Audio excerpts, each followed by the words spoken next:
बिस्मिल्लाहिमिनश्शैतानिर्रजीम बिस्मिल्लाहिर्रहमानिर्रहीम। अस्सलामु अलैकुम नाज़रीन, मैं हूं आपका मेज़बान Mirza Nadeem Baig, program views and news with Mirza Nadeem Baig में। नाज़रीन मोहतरम, आज दिन भर की अहम खबरों के साथ आपकी खिदमत में हाजिर हूं। नाज़रीन मोहतरम, इससे पहले कि मैं खबरें पेश करूं, आपसे गुजारिश है कि आप हमारे चैनल BBC अपडेट TV को सब्सक्राइब करें, इसके प्रोग्राम को लाइक करें और कमेंट बॉक्स में आकर कमेंट करना मत भूलिए।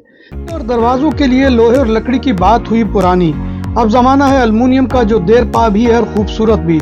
रेस्टोरेंट के तरासा की कनूपी हो या तोल दो, घरों की बालकोनी को सनशाइन से महफूज रखने के लिए साया हो, सब कुछ तैयार किया जाता है जदीद तरीन मशीनरी पर। माहिर कारीगरों की निगरानी में सब कुछ के लिए हमारे दफ्तर तशरीफ लाएं। परसियाना पोर्तास कोर्नैया, काये दे कोर्नैया मॉडर्न, नंबर 27 कोर्नैया दे युवरिगत। हमारा फ़ोन नंबर है 6624741144।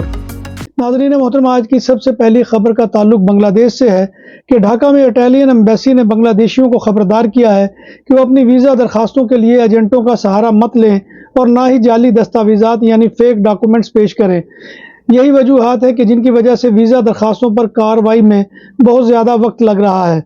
नीदरलैंड की एक अदालत ने पाकिस्तान के 2 मजहबी और सियासी रहनुमाओं और तहरीक लब्बैक के साद रिजवी और डॉक्टर अशरफ जलाली को इस्लाम मुखालिफ इंतहाई दाएं बाजू के डच रहनुमा गैरेट वेल्डर्स को कत्ल करने पर अपने पैरोकारों को उकसाने के इल्ज़ाम में सज़ा सुना दी है।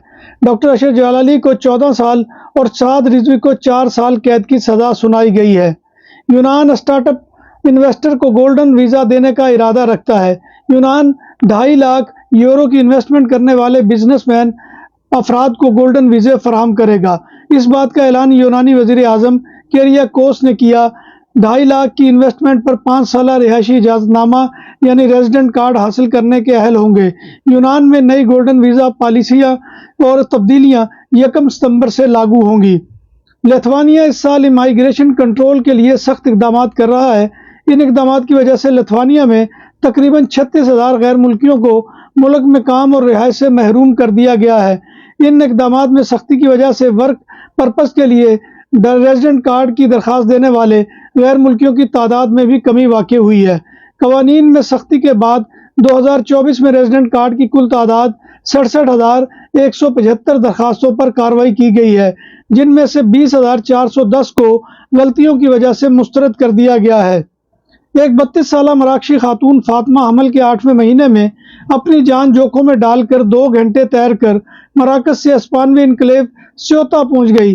फातिमा की ख्वाहिश थी कि उसका बच्चा यूरोप में पैदा हो। फातिमा ने कहा कि मैं मरने से नहीं डरती, मैं जानती थी कि मैं अपने मकसद को पूरा कर लूंगी। फातिमा स्पेन में अपने बच्चे को जन्म दे चुकी है।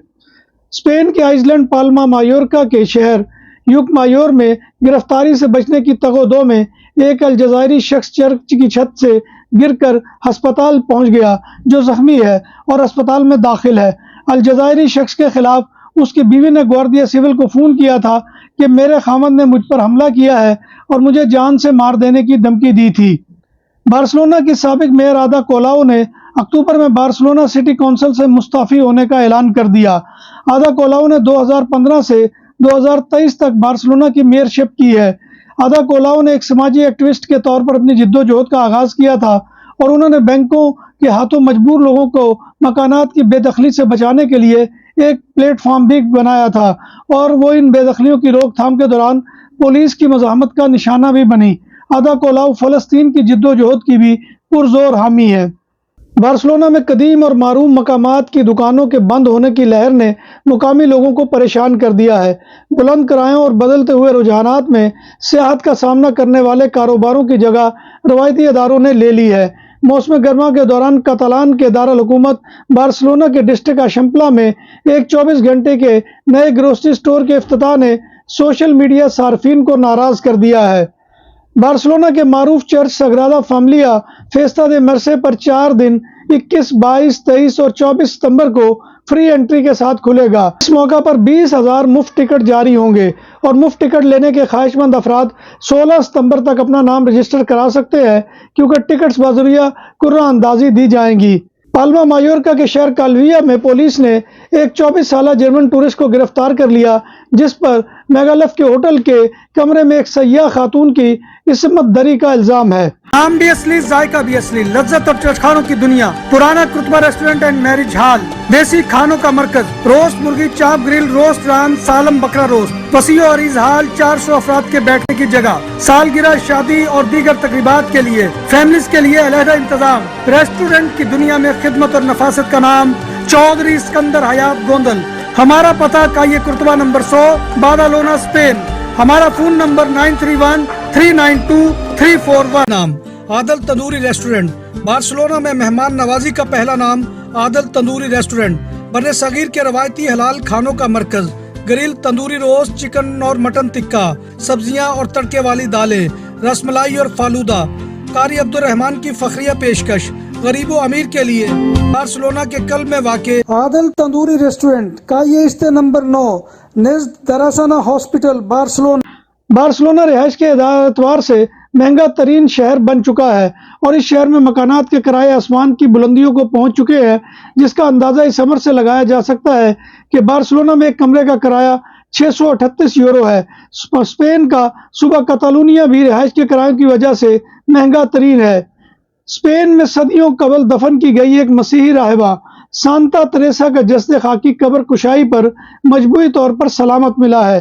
راہبہ سانتا تریسا کی قبر کشائی آخری بار 1914 میں ہوئی تھی۔ راہبہ کا انتقال 1582 میں ہوا تھا۔ متعلقہ ادارے نے بتایا ہے کہ سانتا تریسا کی قبر ریسرچ کی غرض سے دوبارہ کھولی گئی۔ چند راہباؤں اور راہبوں اور پادریوں نے سانتا تریسا کی قبر کشائی کی۔ یہ لوگ سانتا تریسا کے سینے، ہاتھ اور بازوؤں پر لگائی گئی زیبائشی اشیاء کا جائزہ لینا چاہتے تھے۔ 1914 میں لیے گئے فوٹوز کی مدد سے اس بات کا جائزہ لیا گیا کہ 110 سال میں سانتا تریسا کے جسد خاکی کی حالت میں کیا تبدیلی رونما ہوئی ہے۔ چہرہ اور پیر ڈھانپے ہوئے نہیں ہیں اور بالکل ویسی ہی حالت میں ہے جیسے 1914 میں تھے۔ معمول کے ٹریفک کنٹرول میں نیشنل پولیس نے پاکستانی شہریت کے ایک 29 سالہ نوجوان کو گرفتار کر لیا ہے، جو جعلی ویزا اور پاسپورٹ کا استعمال کرتے ہوئے پیرس سے بس میں بارسلونا آنے کی کوشش کر رہا تھا۔ وہ فرانس سے بغیر کسی پریشانی کے اسپین کی سرحد پار کر کے اسپین پہنچ چکا تھا۔ لا جونکیرا کے قریب جب چیک کیا گیا تو پتہ چلا کہ جو دستاویزات پاکستانی نوجوان نے دکھائی ہیں وہ جعلی ہیں۔ اس نے نوجوان کو گرفتار کر کے لا جونکیرا کے نیشنل پولیس اسٹیشن میں منتقل کر دیا ہے۔ دستاویزات کا فرانسک کیا گیا تو معلوم ہوا کہ اس میں نام، سرنیم اور تاریخ پیدائش کا اندراج غلط تھا۔ بارسلونا کے الپرات ایئرپورٹ پر ایک چینی ٹورسٹ پر ٹرمینل 1 میں 2 آدمیوں نے حملہ کر دیا اور اس کا سوٹ کیس چھین کر فرار ہو گئے۔ سوٹ کیس میں 27,000 یورو تھے۔ پولیس دونوں چوروں کو تلاش کر رہی ہے، جنہیں سیکورٹی کیمروں کی بدولت مکمل طور پر شناخت کر لیا گیا ہے۔ ناظرین محترم، یہ تھا آج کا خبرنامہ جو میں آپ کی خدمت میں لے کر حاضر ہوا تھا۔ امید ہے کہ آپ کو ہمارا یہ سیگمنٹ پسند آئے گا۔ اللہ تبارک و تعالیٰ کے حضور دعا ہے کہ وہ ہمیں ایمان اور صحت کی سلامتی کے ساتھ زندہ رکھے اور ہمارا خاتمہ ایمان کے اوپر کرے، اور روز محشر نبی کائنات صلی اللہ علیہ وآلہ وسلم کی شفاعت اور زیارت نصیب فرمائے۔ آمین یا رب العالمین۔ اسی دعا کے ساتھ اپنے میزبان مرزا ندیم بیگ کو کل تک کے لیے اجازت دیجیے۔ انشاءاللہ کل دوبارہ آپ کی خدمت میں حاضری ہوگی۔ تب تک اللہ حافظ۔